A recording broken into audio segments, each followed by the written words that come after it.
Hey, everybody. My name is Andrea Romer, and I've been doing work with nurses and humans to help us figure out what we do with adversity. And the things we're working on are getting rid of our harsh self criticism and having some compassion for ourselves and using that for others, navigating through crisis of any kind, coping with grief and anxiety, overcoming obstacles in relationships at work, achieving greater physical health as an outcome of doing that work, and really loving your career. So, if you don't know me, my name's Andrea Romer, and I am a nurse and also a nurse coach. And so, what we're finding is that through research, how the brain really works and how it ties in with adversity that happens to us and our beliefs and how that creates our feelings and then our actions and what we're creating. And you probably hear, from stimulus to response a lot. And that gray area in between is what we're working on. And I can tell you that this work gets done in a lot of areas for professional athletes, for stockbrokers, but it doesn't often get done for nurses or teachers because that gray area, that those intangibles, nurses face struggle that's really real. They face patients struggling, and humans don't expect to struggle. We don't have a safe space for a struggle.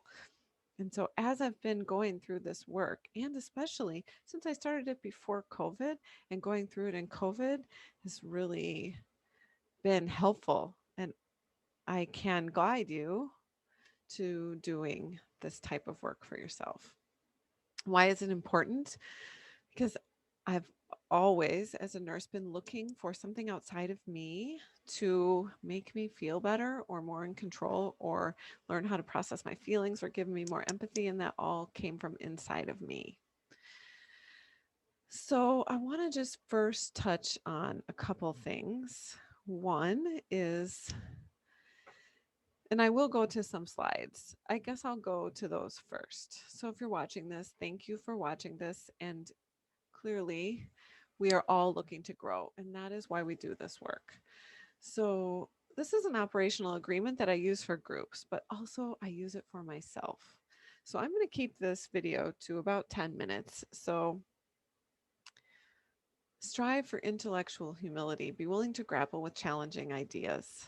Differentiate between opinion, which we all have, and informed knowledge. Notice defensive patterns. Differentiate between safety and comfort. Accept discomfort as necessary for growth. Identify where your learning edge is and push it. So these are things that I ask of groups when we come together and share things, and that I ask of myself on a daily basis. Some days that's a hard ask and it doesn't get done, but that is part of being human.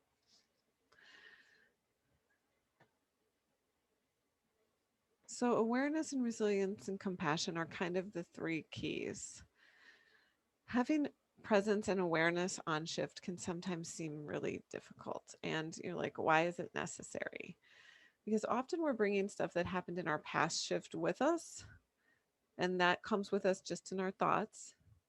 And we're often thinking about what's going to happen in the future when we really want to be present. Like in baseball, when we see a fielder like bobble a ball, most likely it's because their brain was already done throwing and they made the play instead of being in the present moment where you can really focus on what's happening.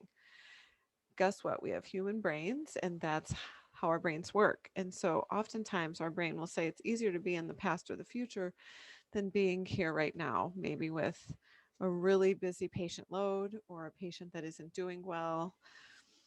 That's when our brain's really like, let's just check out right now. Let's just complain and go go away from this. So we want to look at being more present and being able to process in the moment the feelings of how difficult that might be, the stress or what anxiety that is bringing up. And anxiety always wants to tell us something. And we can imagine the thoughts we're having when we're trying to not be present on a busy shift, or when a patient is really sick or dying, or when coworkers aren't doing what we want them to do. And that awareness and presence is a piece that we can work on. Resilience, I know everybody hates that word, but it's the ability to appreciate equally good and bad, crisis and placidity, right? When days are going perfect, we love it. We often don't notice it. And when days aren't, we hate it and think it's not necessary and we shouldn't. And we try to get out of it as soon as possible. So we kind of want to meet in the middle. Compassion means that we are going to show ourselves some kindness, some mindfulness, and remember that we're all in this together.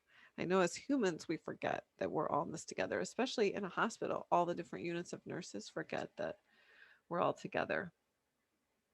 And this cute dog on the teeter totter, as nurses, we balance our work on either side. Some days we're feeling more burnout, and some days it's easy.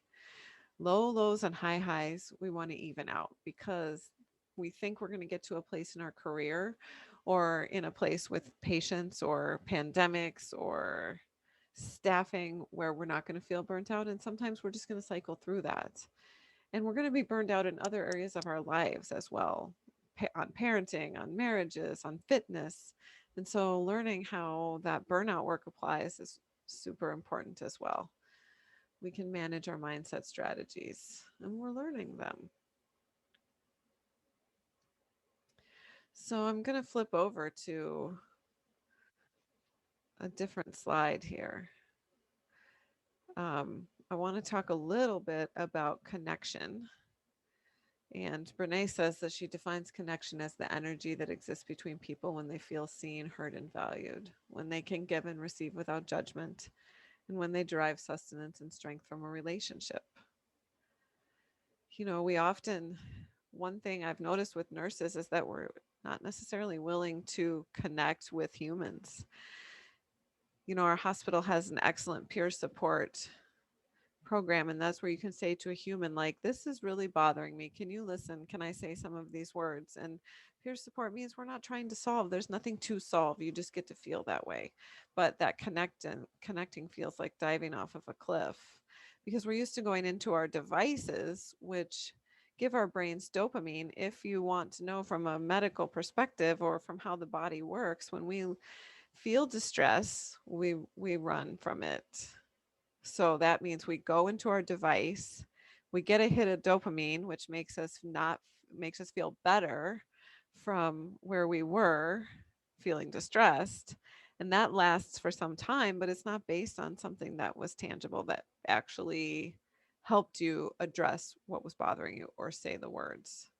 And maybe you can't fix anything. Like, you're having a really busy shift and it's going to be that way, but how do you want to show up for yourself? And sometimes when you can just say to your coworker, like, I'm, without them trying to solve, I'm having a really busy day, and without that person thinking, well, if you were a better nurse, like, that's what we're thinking they're thinking, right? Like, then you wouldn't be busy. Of course you'd be busy. Sometimes we're just busy.